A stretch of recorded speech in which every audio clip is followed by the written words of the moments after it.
प्रणाम सब गोटे के। मटन यानी कि मांस तो सब गोटे बनबै छी आ सब अलग अलग तरीका से बनबै छी। सबके तरीका अलग अलग होइ छै, खाए के बनाबे के सबके तरीका अलग छै। तऽ एकटा हम मटन करी अहाँ सबके साझा कऽ रहल छी। एकरा पक्कू कहल जाइ छै, पक्कू मटन करी या दम मटन करी कहल जाइ छै, जेकि एकरा किछु पहिले भूजल नहीं जाइ छै, एकरा पहिले पकायल जाइ छै, सब किछु दऽ कऽ मसाला प्याज सब किछु सानि कऽ पकायल जाइ छै। ओकरा बाद एकरा जे छै एकदम बढ़िया रसदार मांस बनि कऽ तैयार होइ छै और बहुत ही स्वदगर बनै छै और बहुत कम समय लागै छै आ कोनो झमेला नहीं। एहि बनाबैमे कोनो झमेला नहीं, जकरा नहियो आबैत नवसिखो भनसिया होइ तकरो ई मांस स्वदगर मांस बनाबै लए आबि जेतै। तऽ वीडियो के पूरा देखो, यदि वीडियो नीक लागे तऽ अहाँ सब वीडियो के शेयर करब से अहाँ सबसँ आग्रह अछि। तऽ वीडियो के चलू बनाबै छी पक्कू मांस करी। एहिके लेल मांस हम 1 किलो लेलहुँ हैं, खस्सी के मांस अछि। और अतः हम 400 ग्राम प्याज लेलहुँ, जकरा खूब मिही मिही कऽ कतरि लेलियै है, माने पातर कऽ कटलियै है। 1 किलो मांस में हम अतः 400 ग्राम प्याज दऽ रहल छी। बहुत गोटे बराबर के दै छथिन या आधा आधा के दै छथिन, लेकिन हमर किछु तरीका अछि जे हम मिठास नहीं चाहै छी। बेसी प्याज देला पर मांस मीठ भऽ जाइ छै। एहिमे हम मसाला के प्रयोग कऽ रहल छी, जेकि गोटा लेने छी सबटा। और धनिया जीरा लहसुन आदि सूखल मिरचाई गोटा दालचीनी इलायची लौंग आ मरीच, एकरा सबके हम की करबै पीस लेबै, पीस के एकरा पेस्ट तैयार करबै। और एहिमे हम दही देलहुँ हैं, बिना खट्टावला ताजा दही है, जाहिमे खटासपन नहीं होइ छै ओ दही देल जाइ छै तऽ नीक होइ छै। खट्टावला देबै तऽ मांस अहाँके जल्दी खराब भऽ जायत, 2 दिन तक अहाँ नहीं राखि सकै छी। यदि मांस की होइ छै, मांस 1 दिन तक खत्म नहीं होइ छै, ताहि दुआरे दही कनि नीक देबै। अतः जते मसाला छै ओ मसाला के हम पीस लेबै। मसाला के हम पीस लेलहुँ हैं और एकटा बड़का बर्तन लेलहुँ हैं, कोनो बर्तन बड़का लऽ सकै छी। ओहिमे मांस प्याज दही मसाला नून हरदि आ मिरचाई। एकटा बात, मिरचाई अहाँ यदि एहिसँ बेसी खाइत होइ, हमर बहुत कम हम मिरचाई खाइ छी, यदि एहिसँ बेसी मिरचाई खाइत होइ तऽ अहाँ बेसी कऽ सूखलो मिरचाई और मिरचाई के पाउडर सेहो दऽ सकै छी, जाहिसँ रंगो बहुत लाल लाल लागत देखैमे। आ कनि प्याज हम राखि लेलियै जे एकरा कनि भूजैके छै, जखन हम कुकरमे तेल देबै तखन एकरा भूजि के कनि लाल करबै। ताहिके लेल एक रत्ती मतलब एकटा पातर कऽ काटल प्याज राखि लेलहुँ। एहिमे हरदी तरदी जतेक मसाला सब छै सबके खूब बढ़िआँसँ एकरा मिलेनाइ छै। जेना अपना सब सानै छियै ने, आटा सानै छियै मोलायमसँ, ओकरा एहि तरहसँ मिलेबाक छै मांसके सङ्गमे। लगभग अहाँ ये मांस एना कऽ करियौ कि बुझियौ कि एखने अहाँके प्याज गलि जायत, बिना आँचेके प्याज गलि जायत, एहि तरहसँ एकरा मिलेबाक छै। और मिलेबाके बाद एकरा कम से कम समय भेटा तऽ 2 घंटा, हरदी देलाके बादमे अहाँके मांस या माछ खराब नहीं होइ छै, तऽ 2 घंटा यदि अहाँ सानि कऽ राखि दै छियै तऽ ई पानि छोड़त और एतेक नीक बनत। एकरा हम की करबै, एखन सानि लेबै और सानि कऽ एकरा हमरा लग समय कनि कम अछि तऽ 1 घंटाके लेल, कम से कम 1 घंटाके लेल एकरा झाँपि कऽ राखबै। मिलाबै कालमे ध्यान दैत हेबै कि हमर हाथ पर ध्यान दियौ कि हम जखन मसाला मिला रहल छियै ना तऽ ओकरा की कर रहल छियै कि सानि रहल छियै दबा कऽ, मतलब हाथ लऽ कऽ दबा दबा कऽ सानि रहल छियै, जे मांसमे मसाला मिले ओहि तरहके दबा दबा कऽ एकरा सानि कऽ बना रहल छियै। एकरे कहल जाइ छै पक्कू सन्नाइयो सेहो कहल जाइ छै। माने पक्कू बनेनाइके भेलै कि आँच पर अहाँ सब किछु दऽ कऽ ओकरा पकेलियै यऽ और ओहिमे मसाला तसाला सब लागले रहि गेलै, अलग अलगसँ एक एक बेर दैके कोनो आवश्यक नहीं पड़लै।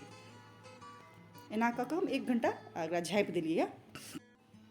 तेज आँच पर कुकर चढ़ा देलहुँ हैं।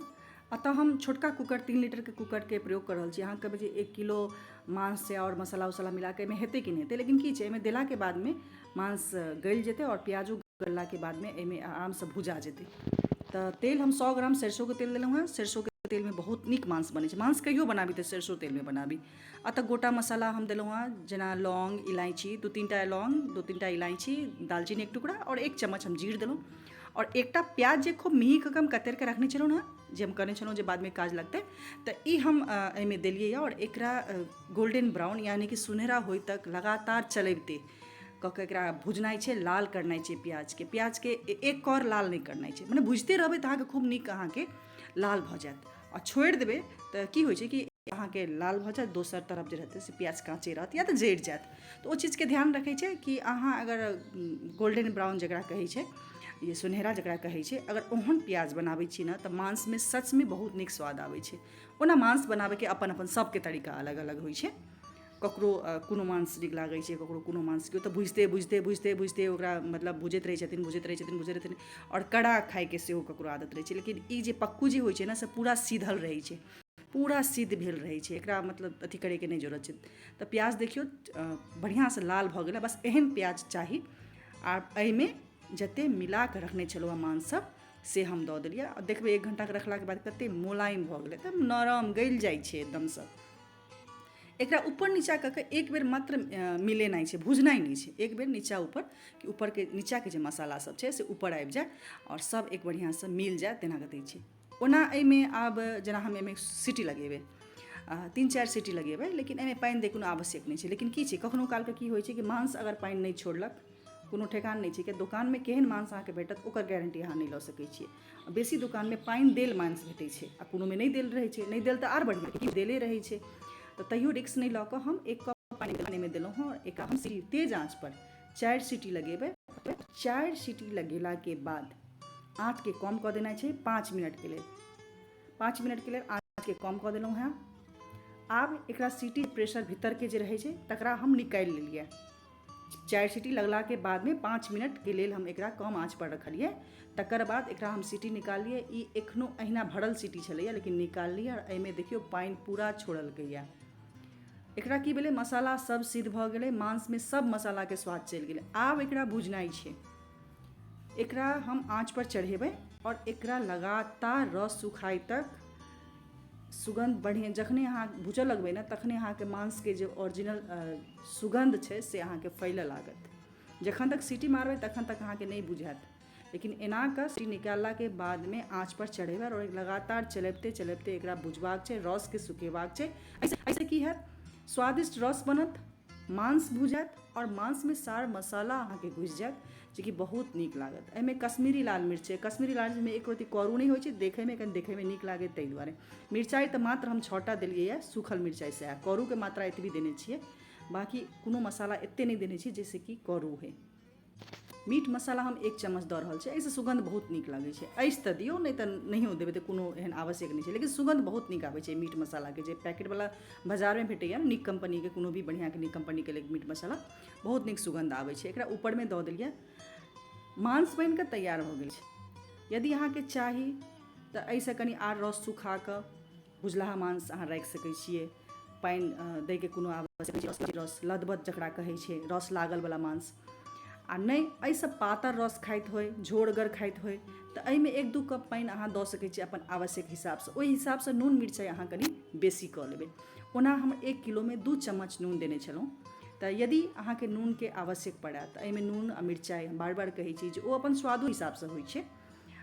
देखैमे तऽ एखन बहुत नीक लागि रहल अइ, एकदम रङ्ग सब किछु खूब नीकसँ मांस भुजा गेल छै। एहिमे हमरा नहीं बुझाइए कि पानि दैके कोनो आवश्यक छै। लेकिन यदि पानि चाही, किया तऽ बहुत गोटेके होइ छनि कि हम झोरगर खाइ, बहुत गोटेके होइ छै कि रसगर खाइ, सब रङ्गके होइ छै। तऽ हमरा एहन नीक लगैए जे मसाला मटन मिलल रहै, ओ खाइमे बड्ड नीक लागै छै। देखैमे ततेक सुन्दर लागि रहल छै की कहि सकै छी, तहिने सुगंध एकर नीक आबि रहल यऽ। तऽ छै ने, आसान तरीका छै ने। एहिपर लागल रहैके कोनो आवश्यक नहीं छै, जे लागल रहू, मांस चढ़ेने छी तऽ एकदम लागल रहू, से कोनो आवश्यक नहीं छै। बहुत स्वदगर दम मटन करी सेहो कहि सकै छियै एकरा, और पक्कू करी सेहो कहि सकै छियै, पक्कू मटन करी सेहो कहि सकै छियै। बहुत स्वदगर होइ छै। अहाँ सबके ई व्यंजन केहन लागल से अपन प्रतिक्रिया हमरा कमेंट कऽ कऽ अवश्य कहब। यदि अहाँके सबके नीक लगैए, मिथिला चैनलके व्यंजन सब नीक लगैए तऽ मिथिला चैनलके शेयर कयल करियौ। और जब केओ नया छी तऽ ओ देखलाके साथमे पेजके लाइक फॉलो जरूर कऽ दियौ। और संगे लागल रेसिपी सबके सेहो अहाँ सब शेयर केने जाउ। एहिसँ बहुत गोटे एहन छथिन जे नवसिक्खा सब छथिन, खाना बनाबैके मोन छनि लेकिन तरीका नहीं बुझल रहै छनि, तऽ सेहो सब ई साधारण तरीका सब देख कऽ खाना बना सकै छथिन। तिनका सबके फायदा हेतै। अहाँके एकटा शेयर कतेक गोटेके फायदा करा सकै छै। तऽ अहाँ सबसँ बार बार हम आग्रह करै छी कि वीडियोके अहाँ सब शेयर एकोटा नहीं करै छी तऽ कृपया वीडियोके शेयर करियौ और लाइक कमेंट करैत रहू अहाँ सब। आ संगे लागल हमर यूट्यूब चैनल सेहो मिथिला किचन अछि, जेकि जाहिमे इएह व्यंजन सब रहै छै, लेकिन ओहिमे सब्सक्राइबरके बहुत आवश्यक छै। तऽ अहाँ सब प्लीज़ यूट्यूबमे जाकऽ मिथिला किचन कहि कऽ सर्च करू और ओकरा सब्सक्राइब जरूर करू। आ नीक नीक व्यंजन सब देखैत रहू, जेकि मिथिला भाषामे एकदम घरके बनल व्यंजन सब अछि। सब गोटे स्वस्थ रहू, तंदुरुस्त रहू, मस्त रहू। पूरा वीडियो देखे के लिए बहुत बहुत धन्यवाद अहाँ सबके।